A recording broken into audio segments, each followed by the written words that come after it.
तो ये कुछ पौधे जो है ना वो अब खलाई स्टेशन पहुंचा दिए गए हैं, स्पेस में पहुंचा दिए गए हैं। ठीक है, बैनुल-अक़वामी खलाई स्टेशन पर मुहिम 75 की कमान नासा की खलाबाज जेसिका मेयर कर रही हैं और जेसिका ने समाजी राब्ते की वेबसाइट एक्स के ऊपर पौधे की तस्वीर शेयर की हैं और उन्होंने ये बताया कि इस कैंपेन के दौरान ये अमला जो है ना ये पूरी तरह से हिफाजत कर रहा है और उसको ऑब्जर्व कर रहा है इन प्लांट्स को कि किसी तरह से ये प्लांट्स जो है ना जैसे ज़मीन पर उगते हैं वहाँ पर भी उगना शुरू हो जाए। बिकॉज आई थिंक ये जो बिलियनर्स है ना तैयारी कर रहे हैं इस दुनिया को छोड़ के जाने की। आप AI से डरती हैं, मैं इस तरफ जाना नहीं चाह रही थी लेकिन आप ले गए हैं। अच्छा, अब आपको लेके चलते हैं एक और इंटरेस्टिंग खबर की तरफ जो एक हाई ब्रिज है लेकिन ट्रांसपेरेंट है। ये ग्लास की बनी हुई ब्रिज है, तो आप अपने पैरों से जिस वक्त नीचे देखेंगे तो कई 100 फुट आपको नीचे डेप्थ नजर आएगी। ब्रिज है सऊदी अरब के इलाके अल-बाहा में ये बना ब्रिज, शीशे का एक ब्रिज है, खूबसूरत मनाजिर आप देख सकते हैं और इस पुल के ऊपर तकरीबन 200 सयाह एक वक्त में वॉक करके जा सकते हैं। इसकी लंबाई 103 मीटर है और चौड़ाई इसकी तकरीबन 2 मीटर है जो विड्थ है इसकी। और मुझे ये बताएं, आप अगर इधर जाने का मौका मिले तो आप इसके ऊपर कर लेंगे आराम से? मैं तो कर लूंगा, I don't have any problems. एक आपको और इंटरेस्टिंग बात बताता हूँ, इस ब्रिज, ये ब्रिज दूसरा ब्रिज है सऊदीया के अंदर। जो पहला ब्रिज, एक और ब्रिज है हमारे पास, स्काई ब्रिज है जो कि वो किंगडम गार्डन में है, रियाद में, और वो 992 फीट उसकी जो हाइट है ना, और वो भी इसी तरह का ये सस्पेंडेड ब्रिज है। अच्छा भाई, मैं तो नहीं जा सकती, मेरे अंदर इतना हौसला नहीं है कि मुझे नीचे नजर आ रहा हो कि क्या क्या कुछ है और मैं इतनी ऊंचाई के ऊपर मौजूद हूँ और मैं चलना शुरू कर दूँ। इतनी बड़ी सुपर वुमेन नहीं हूँ मैं, मुझे चक्कर आ जाएंगे। वो जो घरों के ऊपर एक वो बनी हुई होती थी ना जिससे नीचे नजर आ रहा होता था, ठीक है, रोशनी के, मैं उसके ऊपर चलते हुए भी मुझे डर लगा करता था, लेकिन टाइम लगता है आपको थोड़ा सा यूज टू होने में। बहरहाल जी, यूज टू तो आप ना लंबे बालों के भी नहीं हो सकते। इस दुनिया के अंदर खवातीन मौजूद है जिन्होंने इतने लंबे लंबे बाल बना लिए हैं कि मैं कहती हूँ कि भाई हमसे इतने से बाल संभाले नहीं जाते। ये 8-8, 9-9 फुट के बाल कैसे संभालते हैं? भारतीय खातून है जिन्होंने दुनिया में सबसे लंबे बालों का रिकॉर्ड अपने नाम कर लिया है और गिनेस वर्ल्ड रिकॉर्ड्स के अंदर उन्होंने नाम भी लिखवा लिया। उनका नाम है रेनू धरियाल। सबसे लंबे बाल रखने का आलमी रिकॉर्ड। और पता है कितने लंबे बाल हैं रेनू के? I don't know, may be देखिए इतने होंगे, इतने होंगे, आपकी हाइट के बराबर होंगे। उनके बाल हैं 8 फुट 10 इंच, तकरीबन 9 फुट। मेरे से भी लंबे, आपसे भी लंबे बाल हैं उनके, रेनू के बाल। रेनू का ये रिकॉर्ड जो है ना, ये बालों की तस्दीक इस अप्रैल में हुई थी और भारत की रियासत उत्तराखंड के शहर हल्द्वानी से इनका ताल्लुक है। और इससे कबल ये रिकॉर्ड यूक्रेन की आलिया के पास था जिनके बालों की लंबाई 8 फुट 5.3 इंच के करीब थी। और इस हवाले से रेनू की तरफ से ये कहा गया कि मैं 2015 से मुसलसल कोशिश कर रही हूँ कि मेरे बाल लंबे होते जाएं, तो वो बाल उन्होंने फाइनली इतने लंबे कर लिए कि रिकॉर्ड तोड़ दिया उन्होंने। अच्छा, वैसे ना जब भी आप कोई रिकॉर्ड तोड़ते हो ना तो एक बड़ी प्लेजर वाली फीलिंग आपको आ रही होती है कि आई एम द बेस्ट इसके अंदर। लेकिन बेस्ट इंसान को बेस्ट बिहेवियरिज्म की तरफ भी चेस करना चाहिए।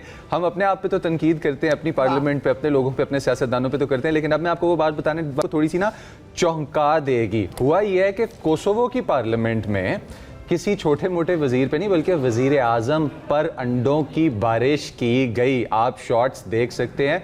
ऑपोजिशन रुकन कायम मकाम वजीर आजम के जो कि है ना उठ के आके और मारे गए अंडे। अब अंडे फेंकना हमारे यहाँ पे बर्थडेज पे हाई स्कूल के बच्चों का काम था, जो कि हम देख रहे हैं कि कोसोवो की पार्लियामेंट के अंदर आप देख सकते हैं किस तरह से अपने हाथ बुलंद करके प्रोटेक्ट किया जा रहा है और अंडे चल रहे हैं कोसोवो की पार्लियामेंट के अंदर।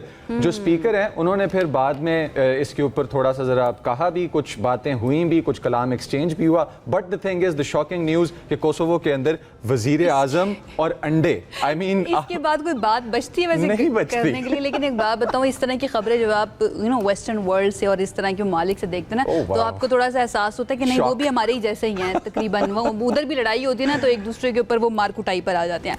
ऑलराइट जी, हम जरा आपको यहाँ से अब लेकर चलते हैं, एक थोड़ी सी सैड खबर है, अर्जेंटीना की तरफ लेकर चलते हैं जहाँ पर हम जानते हैं कि स्टार फुटबॉलर हैं लायनल मेसी। उनके वालिद 68 बरस की उम्र में हो गया उनका इंतकाल। मेसी के वालिद होर्हे मेसी अर्जेंटाइन के शहर रोज़ारियो के एक तिब्बी मरकज़ में तवील अलालत के बाद वफात पा गए हैं। फीफा वर्ल्ड कप के बाद मेसी ने अपने वालिद के साथ भी वक्त गुजारा था, जिसके बाद वो अपने क्लब इंटर मायामी में वापस शामिल हुए और एक हफ्ता पहले दोबारा से एक्शन में नजर आए थे।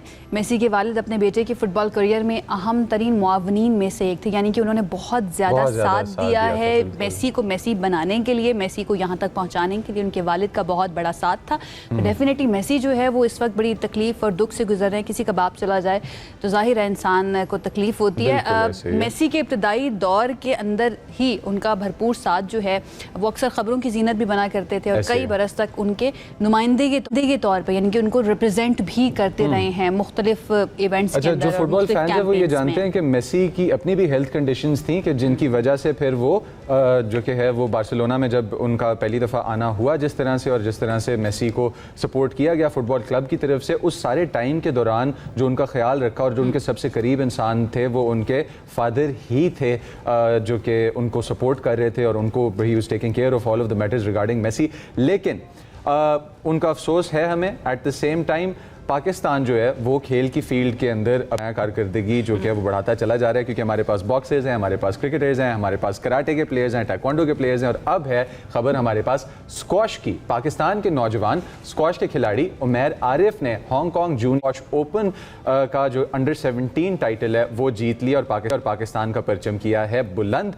और जूनियर स्क्वॉश ओपन अंडर 17 के फाइनल में उमैर आरिफ ने इंग्लैंड के प्लेयर को हराया जो कि लूक मैकब्राइड जिनका नाम है, और 3-2 से शिकस्त दी। 3-2 से शिकस्त देने का मतलब है कि हम लोग एक अच्छे मार्जिन से जीते हैं। ठीक है, अच्छे मार्जिन से जीते हैं जो स्क्वॉश में ये अच्छा मार्जिन होता है। जरूरी है। मैं हमेशा एक बात कहती हूँ और ये कोई नई बात नहीं है, कोई अनोखी बात नहीं कहती। अगर आप अच्छे तरीके से हार जाते हैं ना, अच्छा खेलते हुए हार जाते हैं तो फिर भी इतनी तकलीफ नहीं होती, लेकिन आप अच्छे तरीके से जब जीतते हैं ना तो बहुत ज़्यादा खुशी महसूस होती है। तो उमैर को हमारी तरफ से बहुत बहुत मुबारकबाद। आपने सिर्फ अपना नहीं बल्कि पूरे पाकिस्तान का नाम रोशन किया है। जब हम पाकिस्तान की बात करते हैं तो एज अ होल भी बात करना बहुत ज़्यादा ज़रूरी है। हम सब जानते हैं इस वक्त आज़ाद कश्मीर के इंतखाबात चल रहे हैं और आज 10 अगस्त को तीसरा मरहला इस वक्त जारी है। पोलिंग पूंछ डिवीज़न के 2 अजला के 4 हलकों में इस वक्त पोलिंग का अमल जारी है। ज़िला बाग के 3 हैं और हवेली के 1 हलके के अंदर मैदान सजा हुआ है। मजमूई तौर पर हम बात करें तो 82 उम्मीदवार हैं जो इस वक्त मैदान में हैं और सबसे ज़्यादा 30 उम्मीदवार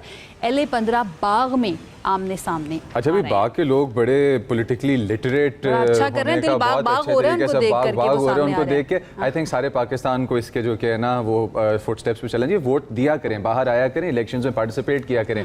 मुस्लिम लीग नून, पीपल्स पार्टी और इस्तेकाम पाकिस्तान पार्टी जो कि है उसके अंदर मुकाबला इनके आपस में चल रहा है, सख्त है। इस मरहले में भी बड़े बड़े नाम हैं जो सामने आ रहे हैं। अब मुकाबले पर वज़ीर आज़म आज़ाद कश्मीर फैसल मुमताज़ राठौर LA-17 से उम्मीदवार सामने आए हैं और LA-14 से साबिक वज़ीर आज़म सरदार अतीक अहमद ख़ान इलेक्शन लड़ रहे हैं। साबिक वज़ीर आज़म सरदार तनवीर इलियास जो हैं वो पूंछ डिवीज़न से 2 हलकों से हैं और इसी के साथ जो मैदान है वो गया है सजब। हमारे पास एक तरफ से आ रहे हैं बयान के जो आ रहे हैं कि जी यहाँ पे धांधली हो रही है, हमारे पास दूसरी साइड से आ रहा है कि हम लोग फर्मली जीते हैं। जो फर्मली जीत रहे हैं इस वक्त लीड में है इस पूरे इलेक्शन में वो तो नून लीग है, हम सबको नजर आ रहा है। लेकिन eight the same time party जो है ना पीपल्स पार्टी उनकी तरफ से आ रहा है कि भाई वो कहते हैं हमारी पार्टी आपने खराब कर दी है, पार्टी ये कह रही है। आमिर अली हमारे नुमाइंदे बाग से हमारे साथ मौजूद है, जरा उनकी तरफ चलते हैं, उनसे जानते हैं कि जो 4 हल्के हैं यहाँ पर कैसा टर्नआउट नजर आ रहा है, क्या इंतजामात हैं। आमिर, ओवर टू यू, बताइएगा पोलिंग का अमल शुरू हो गया है, कुछ चहलकदमी पोलिंग स्टेशंस पर नजर आ रही है,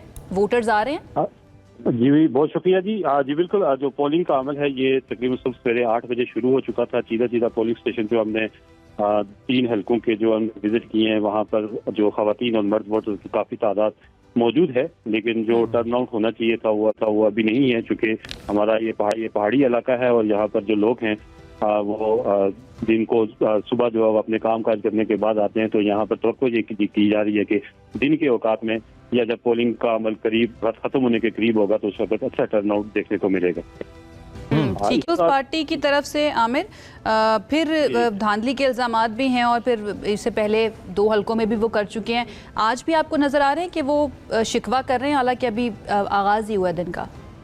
देखिए जी, जो जिन पोलिंग स्टेशंस का हमने अपनी टीम के हमरा जो दौरा किया है वहाँ पे तो बहुत अमन पोलिंग जारी है, लेकिन चूंकि पीपल्स पार्टी का ये इल्ज़ाम इस लिहाज से भी है कि चूंकि ये किस्तों में जो इलेक्शन करवाए गए हैं, इन इलेक्शन की वजह से जो हमारा जो पीपल्स पार्टी के जो उम्मीदवार जो पूंछ डिवीजन में है इनकी जो उस तरह की जो एक जीत के लिए जो आसार थे वो कम होते दिखाई दे रहे हैं, क्योंकि लोगों की ये ख्वाहिश होती है कि वो जीतने वाली पार्टी की तरफ जाएं, तो उनका ये कहना है बिल्कुल। कि ये इलेक्शन इकट्ठे होते तो शायद हमारी पोजीशन इससे कहीं ज्यादा बेहतर होती। ज़्यादा बेहतर होते, ज़्यादा ट्रांसपेरेंट होते, बिल्कुल इसी तरह से शिकवा उठाया जाए। अब बात यह है कि हमें कुछ न्यूज़ ये भी मिली थी कि जी जो वोटर टर्नआउट है वो इतना ज़्यादा नहीं है। अगर हम बाग की तरफ देखते हैं तो बड़ा प्रोमिनेंट वहाँ पे मतलब इलेक्शन खेला जा रहा है, काफ़ी सारे कैंडिडेट्स खड़े हैं। वोटर टर्नआउट की ऑन ग्राउंड सिचुएशन अभी तक क्या रही है?